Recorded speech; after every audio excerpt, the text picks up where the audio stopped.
In the tapestry of human endeavor, some see the world differently.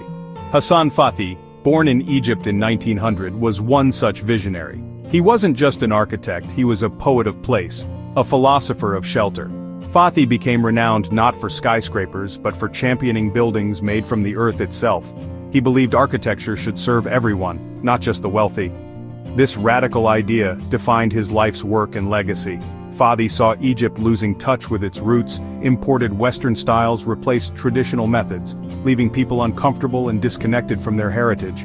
He believed a home should offer dignity, comfort, and cultural identity. His quest to revive ancient sustainable ways of building. Fathy's vernacular architecture used local materials, perfectly adapted to the environment and culture. He showed that beauty and functionality could arise from simple materials like mud bricks. Ancient techniques, he proved, held solutions to modern problems. His work was a gentle revolution, one earthen brick at a time. Today, as we face climate change and social inequality, Fathy's ideas are more relevant than ever. He championed sustainability and empowered communities long before these became global concerns. His story is one of courage, insight, and a deep love for humanity and the earth. What set Hassan Fathy apart? He turned away from concrete and steel, rejecting the international style sweeping the globe. Instead, he looked to Egypt's own architectural heritage, not out of nostalgia but out of rational, humane conviction. Fathy saw intelligence in traditional methods, honed over centuries to suit climate and culture. His madness was radical simplicity, championing the humble mud brick in an era obsessed with new technologies. He revived techniques used by both pharaohs and farmers. This wasn't the path to quick fame, but a belief that progress sometimes means rediscovering forgotten truths. Fathy challenged the idea that modern always meant better, especially for how people lived. He saw architecture as a social responsibility, not just an aesthetic pursuit. The architect, in his view, was a facilitator, working with communities using local skills and resources. This collaborative spirit set him apart from his contemporaries. His quiet revolution was built on respect for human dignity and ecological balance. He understood that unsuitable, expensive housing created social problems. Importing foreign materials was unsustainable and economically crippling for the poor. Fathy's insane idea architecture could be beautiful, affordable, and environmentally sound, all at once. He dared to suggest that answers to modern problems lay in the wisdom of tradition and the bounty of the earth. Fathy's journey began with keen observation as he traveled Egypt's countryside. He saw the beauty of Nubian villages, domed roofs and vaulted ceilings built from earth, perfectly attuned to the Nile's rhythms. These homes were cool in summer, warm at night, a testament to human ingenuity. In contrast, Western-style concrete buildings became ovens under the Egyptian sun, requiring costly air conditioning and lacking social spaces.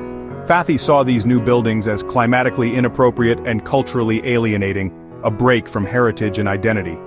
This fueled his desire to find a better way, respecting both environment and culture. Though formally trained in Western architecture, he was drawn to vernacular traditions. He studied ancient techniques for their practical wisdom, not as curiosities. He learned about mud bricks' insulating qualities and the structural genius of Nubian vaults. These were sophisticated solutions evolved over centuries. The whispers of the Nile and the traditions of rural communities shaped his vision. Fathy didn't replicate the past, he adapted its principles for the modern world. His inspiration came from the humble, intelligent homes of ordinary people, built with care from the earth. At the heart of Fathy's revolution was the mud brick. Simple, sun-dried, and made from earth, water, and straw. For Fathy, mud brick wasn't a poor substitute for modern materials. It was superior in many ways.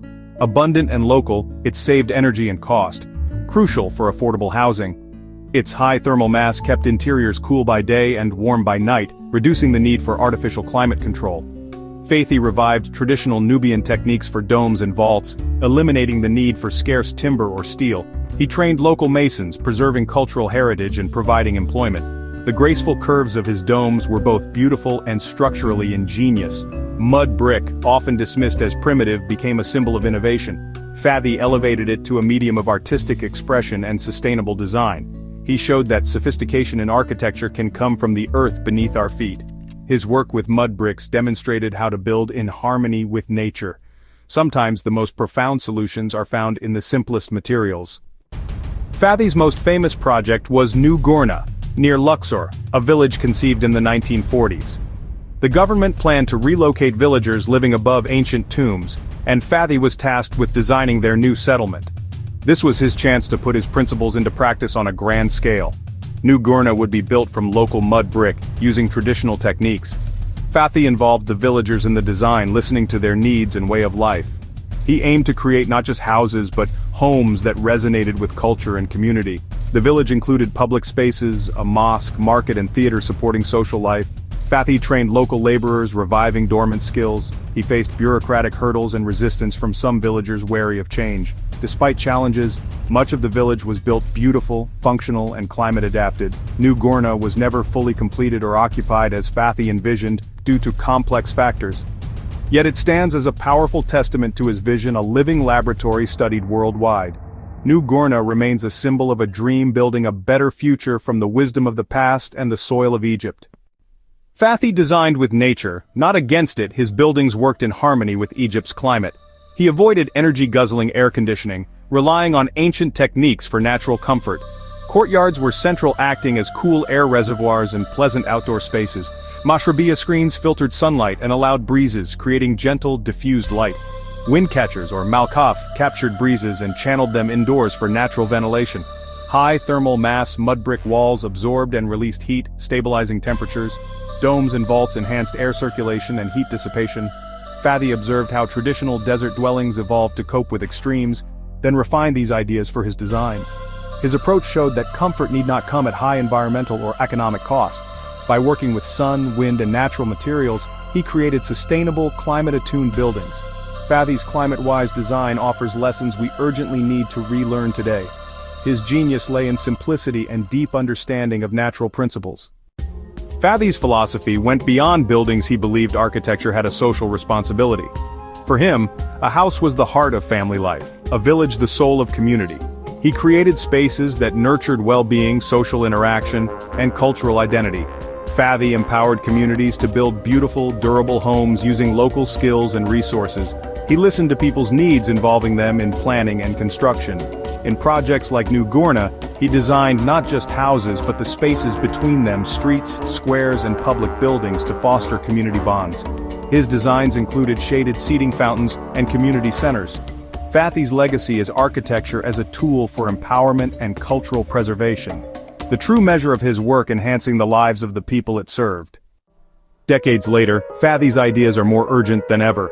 His sustainable, low-impact building practices offer an antidote to energy-intensive construction. Using local materials like mud brick reduces carbon footprint and preserves cultural identity. His climate-responsive designs, courtyards, wind catchers, thermal mass, are invaluable as temperatures rise. Fathy's focus on community participation and cultural sensitivity addresses today's housing and equity challenges. In a globalized world, his dedication to vernacular traditions champions diversity and spirit of place. The resurgence of green, socially conscious design echoes his pioneering work. Fathy's message: harmony with nature, respect for tradition, and service to humanity. A vital guide for our future. Hassan Fathy's journey was one of insight and conviction.